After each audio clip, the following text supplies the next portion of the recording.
Tell me if I'm going crazy. I'm not mad about it, but I spent months putting all this time and effort and resources and information into this project only to, right as I'm about to release it, every other YouTuber that I like posts a video about their own segmented display and does a way better job than me. I guess this is a good thing in disguise for me because that allows me to jump right into it without any exposition. White filament is shockingly translucent in thin layers. I traced Posy's design in CAD and then made this little proof of concept by shoving 7 LEDs in the back of a 3D printed case. I didn't have a multicolor 3D printer at the time, so what I used for the lenses was just a variation in the thickness. In the proof of concept, the Arduino controlled all of the LEDs individually, and so I was able to hard code what the numbers should look like and basically force it to display by using the Arduino's I/O pins. When I started this project, I put the following constraints on it and its accompanying video. I wanted it to be modular and extendable. I wanted the cost to be reasonable at scale in case any one of my followers or myself ended up using this as an actual product, and I wanted it to be as educational, entertaining, and reproducible to my viewers as possible. The very first project decision that needed to be made is how are we going to control the LEDs?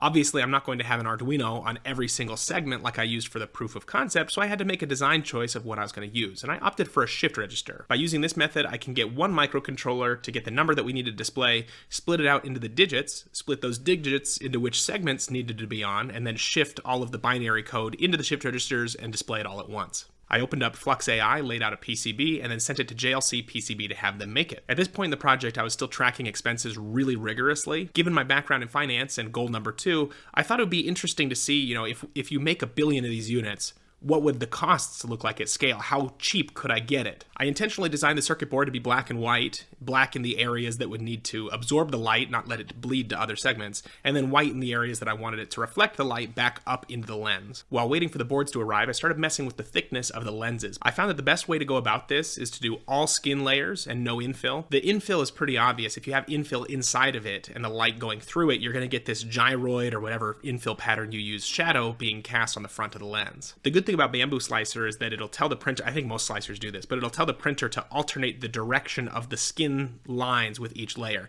and that really helps with the diffusion. To dial in the settings, I designed this in such a way that the parts in Fusion 360, the lenses were distinct from the case. I designed them in the case, but then saved them as separate parts, and Bamboo Slicer has this setting where when you bulk import a bunch of parts, it'll ask you, hey, do you want to import these as if it's one object? And I've never used that before, but when you say yes, it's awesome. It maintains the position and it puts everything in the right place, but then you can set like the per object settings, but for the lenses specifically, and that worked really well for this project. I used heat set knurled nuts to hold the nuts that then the whole thing would kind of sandwich into with the printed circuit board in the middle. The design was a little funky. It was kind of asymmetrical because in the bottom right where the decimal is, there wasn't a convenient place to put a screw there. I found that by using black screws, I could kind of avoid the problem a little bit because they blend in with the housing and you don't notice them quite as much. But the other thing that I realized halfway through this project is that it's not worthwhile to avoid these little design quirks because that's what gives your project personality. Having weird little quirks like that gives your project character, and I don't think it's something that's worth avoiding. In fact, I think it should be embraced. When the circuit boards finally arrived, I started putting everything together with relatively low expectations. I try really hard to not get too excited on circuit board arrival day because the chances that something is going to be screwed up and going to need a reorder and a fix are insanely high.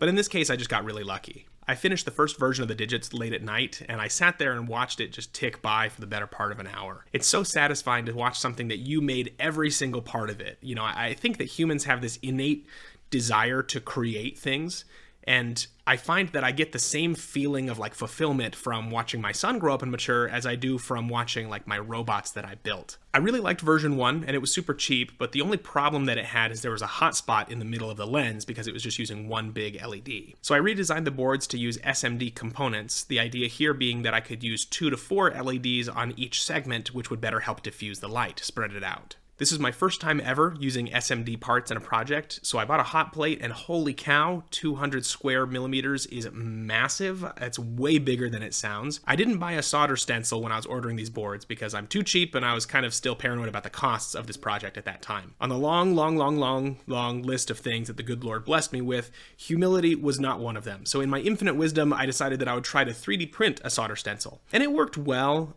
It worked better than I thought, but it was just not I don't know. It was just a pain to have to deal with. It seemed like there was so much setup and takedown with it, and I had to do one for every single board. I would rather, if I was doing this in the future, I would just order the dang solder stencil. Before firing the real boards on the hot plate, I wanted to test it out with just a little piece of perf board, and I promptly got kicked out of my apartment for creating lead fumes, which was probably justified, so I moved the hot plate to the balcony and I cooked them there.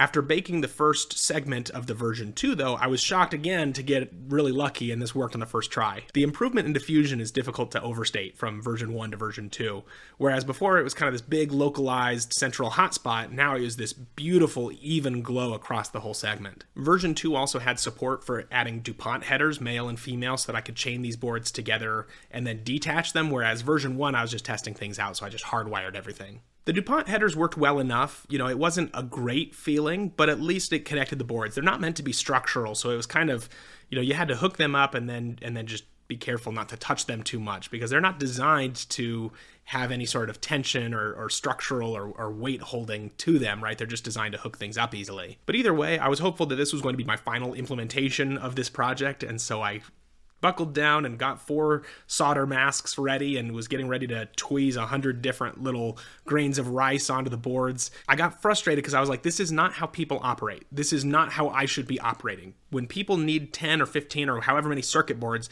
they don't get out a pair of tweezers and go with a million grains of rice on every single board to make a whole bunch of boards. People don't do that. You make one board by hand so that you know that the design works, and then you send it to the factory so that they can use their pick-and-place machines, the PNP machines, to make the circuit boards automatically. Because those machines can make circuit boards faster than I can even think. So I finally said, okay, fine, I've got a couple other little quirks that I want to fix, so I'll do a version 3, I'll fix the pin spacing and the header spacing, and I will really polish this off and just make this the best project that I can. One other thing that this version lacked that I was hopeful that maybe I'd be able to find a solution to fix in the next version was that I wanted a way to be able to dim the LEDs if possible. I thought of a whole bunch of solutions of ways that I could do it, but each one was counter to my stated goal of wanting to keep costs low and keep the complexity down. So I ordered 10 SMD boards for my version 3 with assembly from the factory, which I had also never done before. It was so nice to get a board just straight out of the box, open up my bubble wrap, and the whole thing was done, right? No tweezers, no rice, no silkscreen, no hot plate. It was just done. I made a version 4 that had some glued in magnets, but that added a bunch of complexity to the project. The magnets kept falling out or getting unglued. It worked. It was fine. I assembled a whole bunch of these boards and I held them in my hands and I just didn't feel quite right.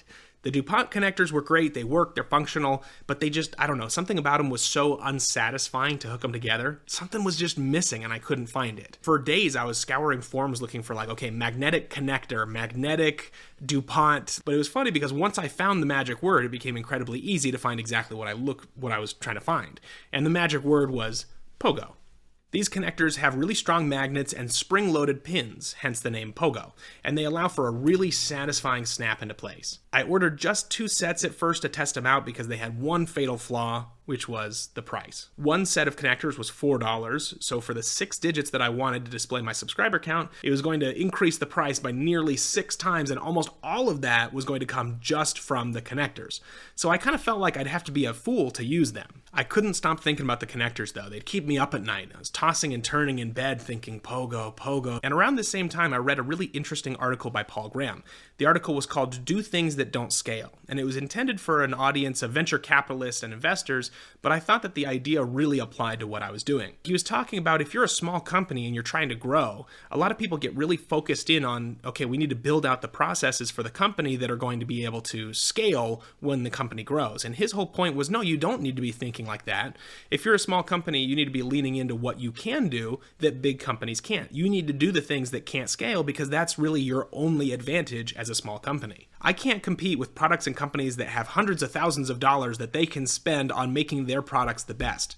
I can't compete with that, nor should I. If I want to be successful in what I do, I have to embrace doing the things that those giant companies cannot, which is spending a ridiculous proportion of the product's total price on something that adds no additional function or utility. This realization is probably going to seem pretty trivial to most of the people watching this video, but for me it was very freeing because it actually, for once, it kind of made sense how I fit into this whole thing. It made me realize, okay, let's forget these stupid arbitrary rules that I placed on myself, and how can I focus on making something that I really am proud of and I think people will enjoy seeing. And so one of those things was I really wanted a way to, like I said earlier, be able to dim the brightness, and I could kill two birds with one stone if I used these WS2812B ICs, which also are RGB, so they would let me do different colors as well as have innate dimming control. After ordering and assembling version 5, I was awestruck with how good these looked. I mean, they looked phenomenal. I had really dialed in the diffusion by this point.